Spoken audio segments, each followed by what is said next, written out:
What's good? This your boy Money Mitch TV coming to you straight off the hip. And welcome to my podcast, Let Me Talk My Ish podcast. I'm your host, Money Mitch TV. Let's just get straight into it. We just gonna go ahead and talk about this NBA draft. This NBA draft was fairly good. This was a very point guard heavy draft. A lot of potential all-stars in this draft. A lot of wild trades that went down and rumored trades that was about to go down, but due to certain circumstances it didn't go down. So let me get into it right now.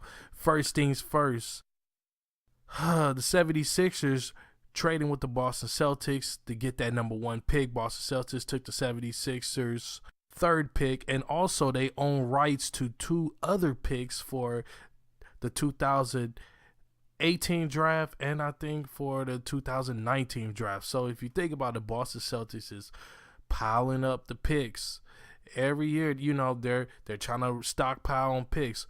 See what the Boston Celtics are doing. They're waiting for LeBron James to slow down in the Eastern Conference or move to the Western Conference. And once one of those two events happen, that's when the Celtics is going to really turn up on a team and they're going to make their team a championship team. So don't be surprised. But I was impressed about what happened in the draft. Like the 76ers selected Markelle Fultz, which is a great fit for the 76ers. They need more scoring. You know, they already got the defense right there with Joel Embiid. They got low post scoring with Joel Embiid. They got a playmaker in Ben Simmons. They got an all-around stretch four big man in Dario Saric. They just need a scoring guard, and Markelle Fultz fits that culture with the 76ers. I can't wait to watch them on League Pass or on the NBA channel or just watch them on TNT or ESPN. It was a great fit. Also, that second pick in the draft, LeVar Ball had been raving about this for years, and it came into fruition. His son, Lonzo Ball, taken in the second pick of the draft by the LA Lakers, which everybody knew that was going to happen. And here's the thing, you know, the last couple weeks before the draft, the Lakers was exploring trade options for that number two pick. I think they wasn't doing that because here's the reason why. Pretty much they was kind of stirring up the pot to see how much value that second pick in the draft is worth. And they really couldn't get enough for it. So smart thing to do is draft Lonzo Ball, which he's going to be the future point guard for the Los Angeles Lakers, and he's going to be a phenomenal point guard. I don't see him becoming a rookie of the year this season, but I will see him become an all-star maybe 5 years from now. Now, I could truly say Markelle Fultz is going to be the for sure rookie of the year this coming up season. I won't be surprised if I see Markelle Fultz scoring about 20 points a game. But back to Lonzo Ball. Lonzo Ball is a very phenomenal point guard on the college level. Now he's going to transfer them talents back to the NBA. Lonzo Ball, he can shoot, although he has an ugly jump shot, but he can shoot. He has great passing ability. He makes teammates better. And he has some struggles on defense, but if he get with the right trainer to teach him how to play defense, he will be an okay defender. Not a great one, but maybe an okay league average defender. But yeah, it's, the draft is going crazy. It's like, man, it's a lot going on. Also, the Boston Celtics picked up the third pick of the draft. They picked up the third pick from the 76ers. And they picked up Jason Tatum. And I think the Jason Tatum pick was a very good pick. They need a scoring wing. And here's the thing.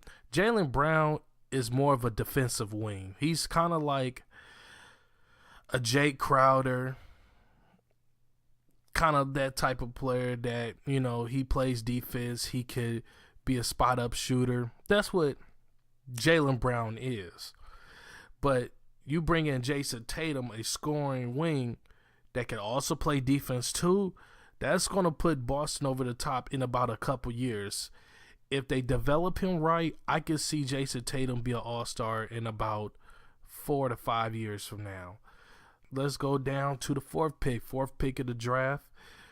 Josh Jackson being selected by the Phoenix Suns, which is another scoring wing.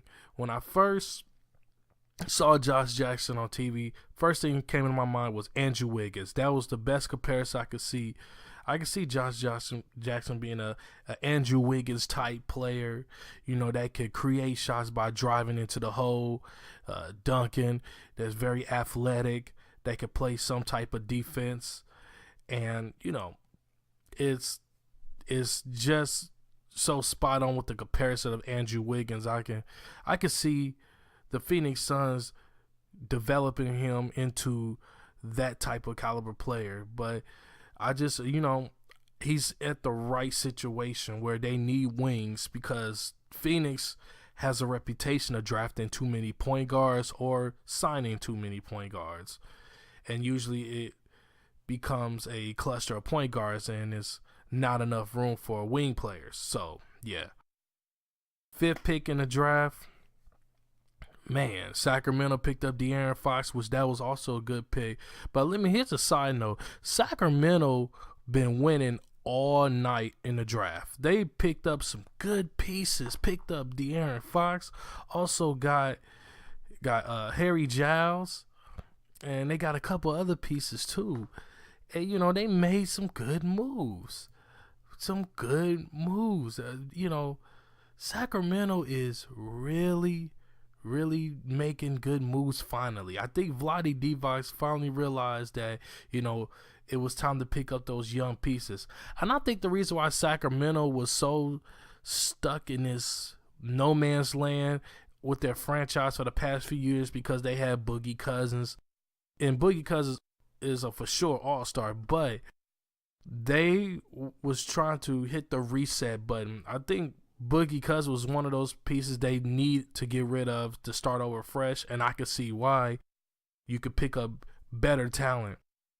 Also, some picks been traded too. Chicago did that deal with Minnesota, and here's the details of that deal. I'm looking for it right now. Here it is. Minnesota traded their 7th overall pick to Chicago, which that pick turned into Lauri Markkanen. Lauri Markkanen is a watered-down version of Kristaps Porzingis, which that's a good pickup for Chicago. And Chicago get back Zach LaVine and Chris Dunn. Minnesota gets back Jimmy Butler, an all-star, and a 16th overall pick, which that turned into Justin Patton. Let me explain this trade. The Bulls been trying to hit the reset button for the past couple years. Last year, I was listening to a podcast that was on ESPN, Zach Lowe, which I think it was called the Low Post Podcast. And I think he interviewed John Paxson or Gar Forman. It was one of those people that was in the front office. And they said this.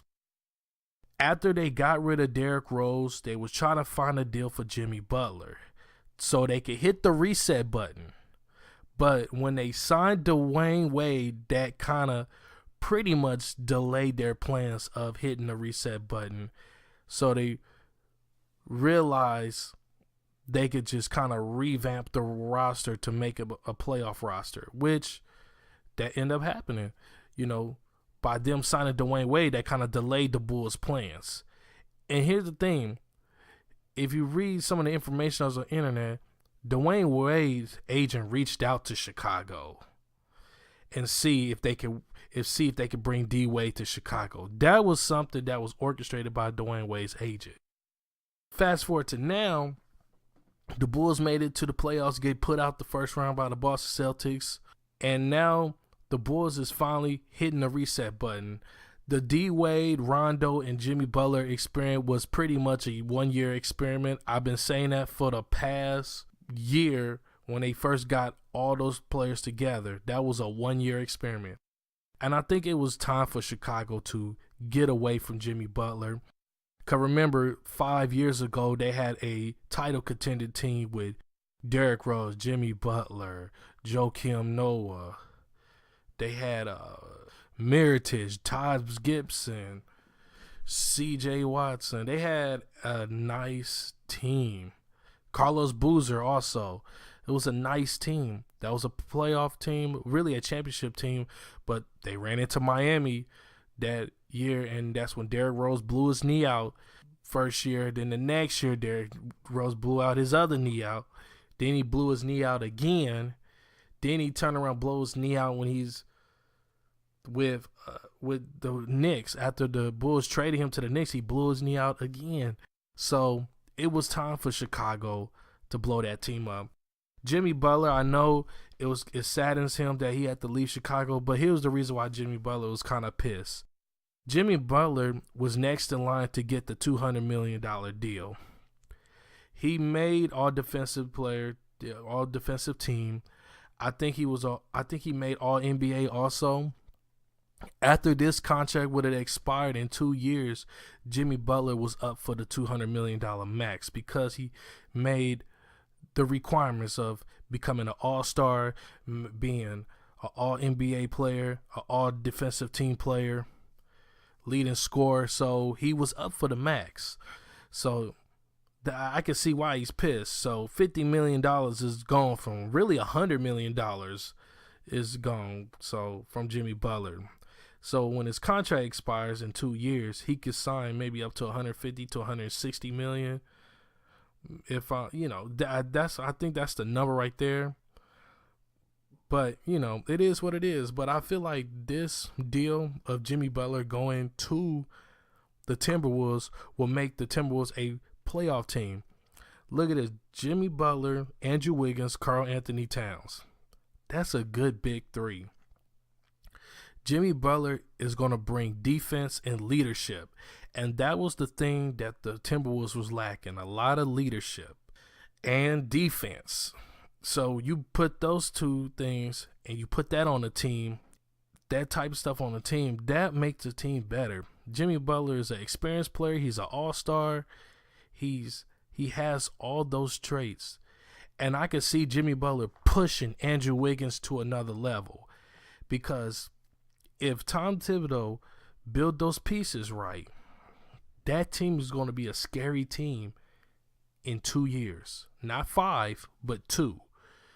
Karl Anthony Towns, to me, he could surpass Anthony Davis in 2 years, talent-wise. Andrew Wiggins, he could be better than Kawhi Leonard in 2 years, maybe 3 years. But it just takes someone to push those two. And I think Jimmy Butler is going to be the right player to push those two, to make them a playoff team, to make them all-stars. I just can't wait till this season come up. Like, man, if you keep going down, Orlando got Jonathan Isaac. Chicago got Lauri Markkanen from the trade. The New York Knicks at the number 8 spot. Phil Jackson, you really screwed New York over. All of my friends I know that's from New York said they wanted Phil Jackson to pick up Dennis Smith, Malik Monk, or De'Aaron Fox. You couldn't get De'Aaron Fox because he was taken in the 5th. You passed on Dennis Smith and Malik Monk, and you pick up Frank Ntilikina, that's what it is called. Frank Ntilikina. Picked up Frank Ntilikina. He's a 6'5" point guard. I don't know if he can shoot. I don't know if he's a good ball creator. I watch very little tape. Countless NBA scouts said this on numerous interviews when they scouted this guy from France. They wasn't amazed by him. He was a normal, average 6'5" point guard that wasn't that good. And I know New York is hurting right now. And here's the reason why I think Phil Jackson picked this guy up. Because Phil Jackson, in his eyes, think he could fit in a triangle. And that's what Phil Jackson made these picks for. Because he's trying to pick up players that have low personality, that's going to be able to learn the triangle. I think New York should have picked up Dennis Smith. When you watch Dennis Smith, the first thing that come in your mind, Steve Francis, Baron Davis. Ooh, that's the first thing that come in your mind. Steve Francis or Baron Davis. That's the two comparisons I give a Dennis Smith. When you see Malik Monk, you see a shorter version of John Wall. That's what I see when I watch Malik Monk. A shorter version of John Wall, an actual shooting guard version of John Wall. But you pick up Frank Ntilikina. Phil, you could have done better than this. But, that's okay. For the 9th pick, Dallas made that move and picked up Dennis Smith. I'm going to tell you this. Dallas picking up Dennis Smith, they're going to trade one of those point guards. They're going to trade that point guard they picked up from the D-League, or they're going to trade Seth Curry. Just be aware. But Seth Curry has more value, so they might trade him. So I won't be surprised that happened. Portland made a trade too to trade up to get Zach Collins. That was a good pickup. They need another big man. They really do need another big man. Zach Collins is a good big man from Gonzaga. That was a good pickup. Charlotte, oh my God. Charlotte, they're one of the winners of the draft that night. You pick up Malik Monk and you compare him to a shorter version of John Wall, a shooting guard version of John Wall, really, and you pair him up with Kemba Walker. That's going to be a crazy backcourt. That's going to be an exciting backcourt. Michael Jordan is finally making moves. And, the reason why the Hornets was struggling in the earlier days when they were the Bobcats, because Michael Jordan did not have good personnel around him. Once he got some good personnel around him, they made a lot of good moves, a lot of signings. They made several good trades. And after that, I think from 1 to 11, the draft was very good. And after 11, it just kind of died out. Detroit got Luke Kennard, 6'6" guard that could shoot. Utah got Donovan Mitchell. Pretty much, he's okay. Miami getting Bam Adebayo. Let's just say his name Bam. Bam from Kentucky, the guy that played like Dwight Howard. And that's who he is pretty much, Dwight Howard that went to college. But let me get to my home team, the Milwaukee Bucks. Bucks Nation, I am so sorry.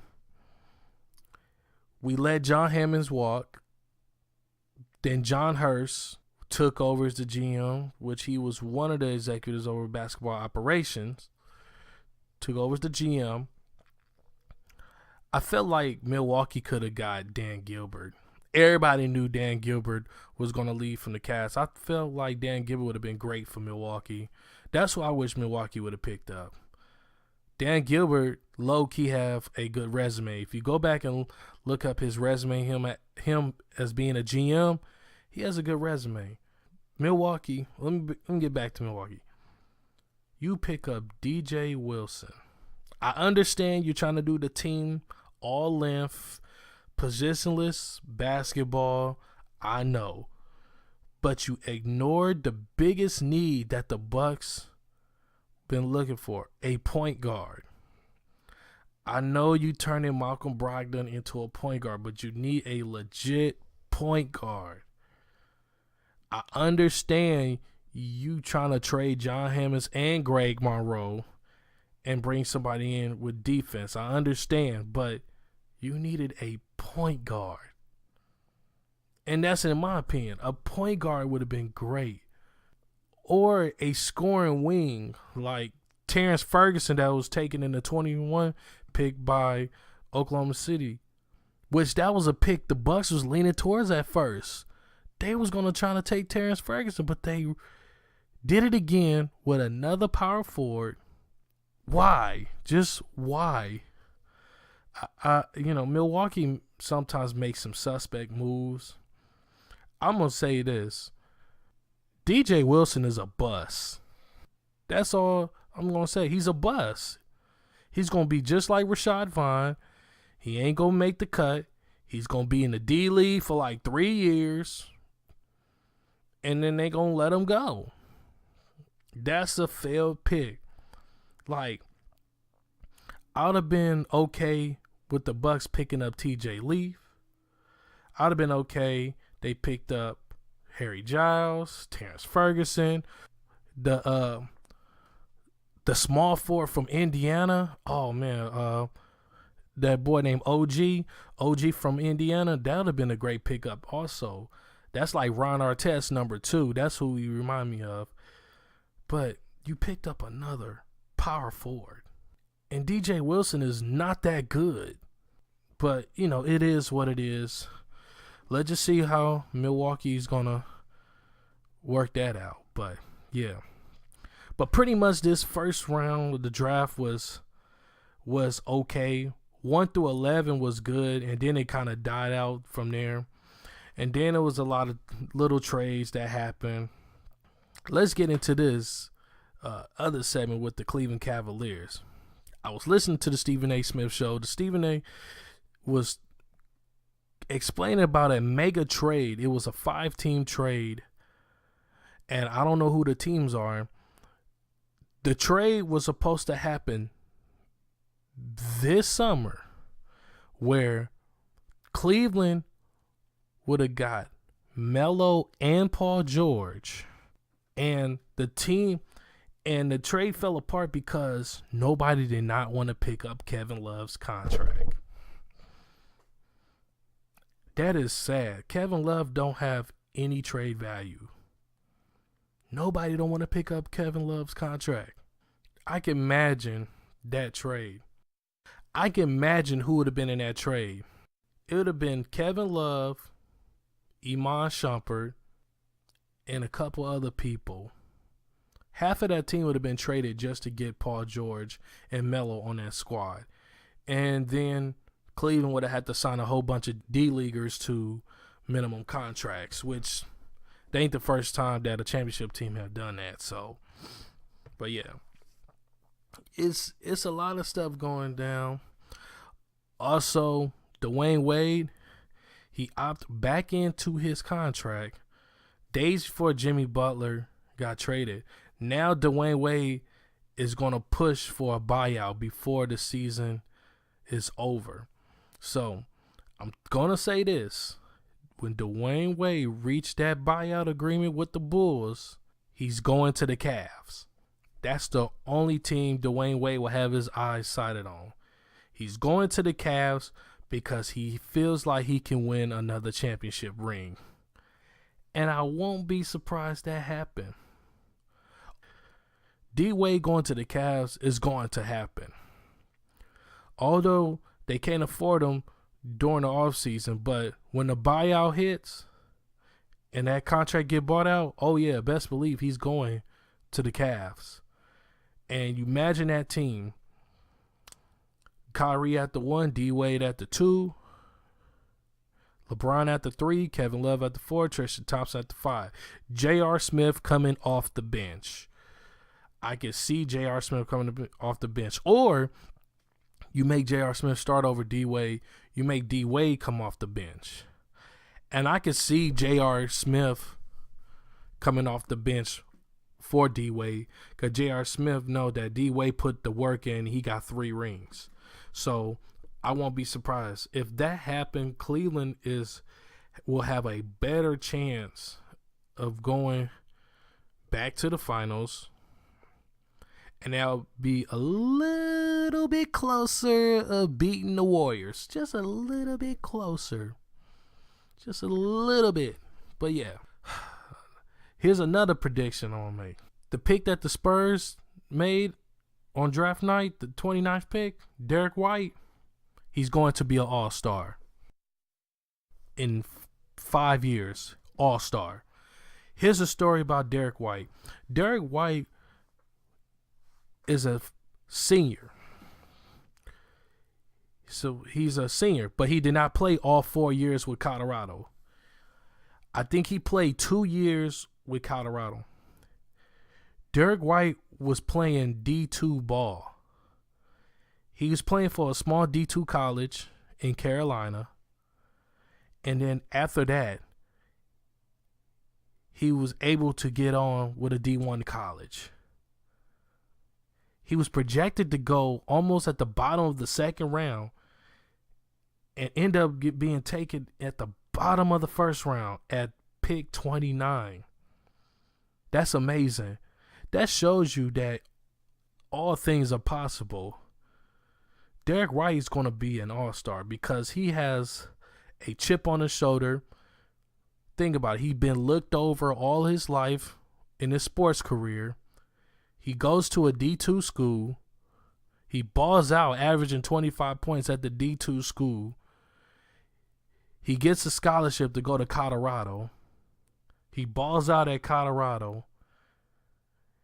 Then, when he was eligible for the draft, he was projected to go at the bottom of the draft, and he comes out at the bottom of the first round. That's an amazing story. I predict this in a few years. He's going to be an all-star. Like, comment, and subscribe to the podcast. My podcast will be on YouTube, and it will be on SoundCloud. My SoundCloud username is Money Mitch TV. And my YouTube page is Money Mitch TV also. This your boy, Money Mitch TV, and I'm out.